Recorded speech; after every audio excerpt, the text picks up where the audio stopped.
জাতীয় মানবাধিকার কমিশনের নামে বিরোধী দল ও মতকে দমন কমিশন হিসেবে সেটি ব্যবহার করা হয়েছে। বিএনপিকে দমন করার বৈধতা জাতীয় মানবাধিকার কমিশন উৎপাদন করেছে। আমরা জাতীয় মানবাধিকার কমিশনের চেয়ারম্যানকে বলতে শুনেছি, জামাতের নেতাকর্মীদেরকে গুলি করা বৈধ, মানবাধিকার টিকিয়ে রাখার স্বার্থে। মাননীয় সংসদ সদস্য খুব সুন্দর সুন্দর বক্তৃতা দিয়েছেন। বক্তৃতাগুলো পল্টন ময়দান, প্রেস ক্লাব, ঢাকার রাজপথের জন্য, মুক্তাঙ্গন অনেক বেশি জুসি, অনেক বেশি প্রাসঙ্গিক। মাননীয় স্পিকার, আমার মনে হয় উনি সব পড়েছেন, শুধু বিলটা পড়েননি। এই বিলটা এনেছি, বিলটার প্রথম লাইনেই দেওয়া আছে, যেহেতু মানবাধিকার কমিশন অধ্যাদেশ 2025 এর বিষয়ে সংশ্লিষ্ট স্টেক হোল্ডারদের সহিত অধিকতর পরামর্শ যাচাই বাছাই করা প্রয়োজন এবং যাতে করে 2009 সালের আইনটা বাতিল করে দিয়েছিলেন, মানবাধিকার কমিশনের জায়গাটা অসম্পূর্ণ না থাকে, ফাঁকা না থাকে, সেই কারণে আপাতত আমরা 2009 সালের আইনটাকে রেস্টোর করেছি, কেউ বলতে যাতে না পারে বাংলাদেশে কোনো মানবাধিকার কমিশন নাই।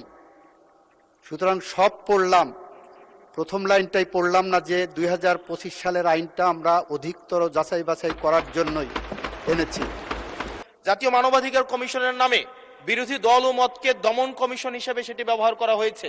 বিএনপিকে দমন করার বৈধতা জাতীয় মানবাধিকার কমিশন উৎপাদন করেছে। আমরা জাতীয় মানবাধিকার কমিশনের চেয়ারম্যানকে বলতে শুনেছি, জামাতের নেতাকর্মীদেরকে গুলি করা বৈধ, মানবাধিকার টিকিয়ে রাখার স্বার্থে।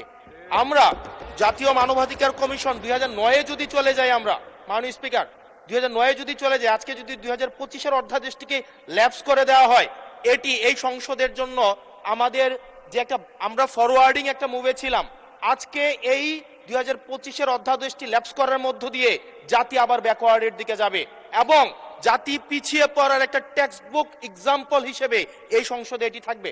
2009 সালের জাতীয় মানবাধিকার কমিশন আদতে কোনো আইন না, এটা হচ্ছে সরকারি আরেকটা দপ্তর বানানো হয়েছে জাতীয় মানবাধিকার কমিশনকে। সেখানে স্পিকারের নেতৃত্বে যে সিলেকশন কমিটি করা হয়েছে, সেখানে স্বরাষ্ট্রমন্ত্রী থাকে, সেখানে আইনমন্ত্রী থাকে, সরকার দলীয় একজন এমপি থাকে এবং সেখানে মন্ত্রণালয়ের হচ্ছে একজন সচিব থাকেন।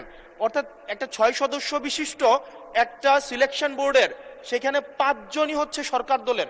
এখন একটা সরকার দলের একটা জাতীয় মানবাধিকার কমিশন, এটা হচ্ছে আমাদের আজকে আমাদের এলজিআরডি মন্ত্রী নেই, উনিই বলেছিলেন জাতীয় মানবাধিকার কমিশন হচ্ছে একটা মূলত বিরোধী দল কমিশন হিসেবে হচ্ছে ফাংশন করে। এখন বিরোধী দল দমন কমিশন হিসেবে মাননীয় স্পিকার ফাংশন করে।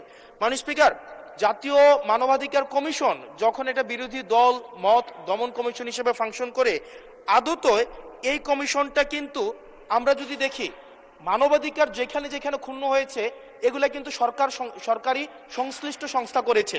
সেখানে বিডিআর, র্যাব, তারপর হচ্ছে আপনার বিভিন্ন বাহিনীদের সেখানে কিন্তু সরাসরি সংযুক্ত আমরা দেখেছি, তারা মানবাধিকারকে ক্ষুণ্ণ করেছে। কিন্তু 2009 সালের জাতীয় মানবাধিকার কমিশন আমরা দেখেছি, যদি বাহিনীর বিরুদ্ধে আপনি কোনো তদন্ত পরিচালনা করতে চান, তাহলে সেই বাহিনীর অনুরোধ আপনার, সেই বাহিনীর পূর্বানুমতি আপনার লাগবে, সরকারের পূর্বানুমতি লাগবে। মাননীয় স্পিকার, সরকারের পূর্বানুমতি নিয়ে সরকার যে মানবাধিকার ক্ষুণ্ণ করবে, সেই মানবাধিকারের তদন্ত কতটা স্বচ্ছ হবে সেটা এই সংসদের প্রত্যেকটা সদস্যই সেই বিষয়টি জানে। আজকে সরকার দলের একজন মাননীয় সংসদ সদস্যের আজকে এই বিলের যে ল্যাপস করে দেওয়া হবে। ধন্যবাদ মাননীয় সদস্য। মাননীয় আইনমন্ত্রী, ধন্যবাদ। বসুন। মাননীয় স্পিকার, মাননীয় আইনমন্ত্রী, বিরোধী দলীয় নেতা বলুন। মাননীয় স্পিকার, এই বিষয়টা স্বচ্ছ রাজনীতি এবং মানুষের জীবনের নিরাপত্তার সাথে অঙ্গাঙ্গিভাবে জড়িত। এই জন্য এই বিষয়ে তাকে কনক্লুশন করার জন্য অন্তত আরো 2 মিনিট সময় দেওয়ার জন্য আমি আপনাকে অনুরোধ করব। ধন্যবাদ আপনাকে। মাননীয় বিরোধী দলের নেতা, আমি অতীতের 6টি সংসদ দেখেছি, প্রত্যেকটি সংসদে 2 মিনিট টাইম দেওয়া হতো এবং সময় হলো যে যখনই স্পিকার ঘোষণা দেবে যে এবং অনুরোধ করবে সংশ্লিষ্ট মন্ত্রীকে বিলটি উত্থাপনের জন্য, তখনই দাঁড়াতে হয়, দাঁড়িয়ে বলতে হয় উচ্চস্বরে আপত্তি আছে। তখন যে আপত্তিকারী সংসদ সদস্যকে 2 মিনিট বলার সময় দেওয়া হতো। যাই হোক, মাননীয় বিরোধী দলের নেতা, আপনি আরো 2 মিনিট বলতে পারেন মাননীয় সদস্য। আমি আসলে এই সংসদে আজকে যদি 2024 সালের মে মাস হতো আর এই বিলটি যদি উত্থাপন হতো, তাহলে এই সংসদের এমন একজন ব্যক্তি নাই যে এটার বিরোধিতা করত, প্রত্যেকে এটাকে সাদরে গ্রহণ করত। আজকে সময় পাল্টিয়েছে। আজকে 2008 সাল, 2018 সালে আপনারা এই পাশে ছিলেন, আজকে ওই পাশে গিয়েছেন, আপনারা সংখ্যাগরিষ্ঠ হয়েছেন, আজকে এই বিলের বিরুদ্ধে আপনারা অবস্থান নিচ্ছেন। 2024 সালের কোন এক মাসে, জুলাইয়ের আগে, এটা ফেব্রুয়ারি, জানুয়ারি, মার্চ, যদি এটা তৎকালীন ফেসিবাদ সময়ে যদি এই বিলটাকে 2025 সালের যে আপনাদের জাতীয় মানবাধিকার কমিশনের যে অধ্যাদেশটা আছে সেটা যদি এই সংসদে উত্থাপন করা হতো, 300 জন এখানে যারা যারা উপস্থিত আছেন প্রত্যেকেই চাইতেন এই জাতীয় মানবাধিকার কমিশনটা সেটা যেন পাশ করা হয়। কিন্তু আজকে সময় পাল্টিয়েছে, ঋতু পরিবর্তন হয়েছে, আজকে চেয়ার পরিবর্তন হয়েছে, দিক পরিবর্তন হয়েছে, আমরা জাতীয় মানবাধিকার কমিশনের বিরুদ্ধে আমরা অবস্থান নিচ্ছি। এবং আজকে আমাদের এই অবস্থান রং সাইড অফ দা হচ্ছে আমাদের রাইট অর রং, আমরা যে মোরালিটির আমরা রং সাইডে অবস্থান নিচ্ছি, এটা টেক্সট বুক এক্সাম্পল হিসেবে ইতিহাসে লিপিবদ্ধ থাকবে। মাননীয় স্পিকার, মাননীয় স্পিকার, এই আইনটা এটা শুধুমাত্র যে জাতীয় মানবাধিকার কমিশন শুধুমাত্র এটার সাথে সম্পর্কিত না, বরং এটা আরো 2টা অধ্যাদেশের সাথে সম্পর্কিত। এটা গুম অধ্যাদেশের সাথে সম্পর্কিত এবং আমাদের যে জুলাই গণ অভ্যুত্থান দায় এবং হচ্ছে আমাদের দায় মুক্তির যে অধ্যাদেশটা রয়েছে সেটার সাথে সম্পর্কিত। আজকে 2025 সালের জাতীয় মানবাধিকার কমিশন এটাকে ল্যাপস করার মধ্য দিয়ে আদতে বাকি 2টা অধ্যাদেশকে অর্নামেন্টাল করে ফেলা হয়। এটাকে আদতে সরকার এই পরবর্তীতে অধ্যাদেশগুলোকে রাজনৈতিক দমন পীড়নে যে ওয়েপনাইজ করবে না সেটির কোনো নিশ্চয়তা নেই। মাননীয় স্পিকার, মাননীয় স্পিকার, আমাদের সবচেয়ে বড়, আমরা ইতিহাস থেকে কোনো শিক্ষা নেই না।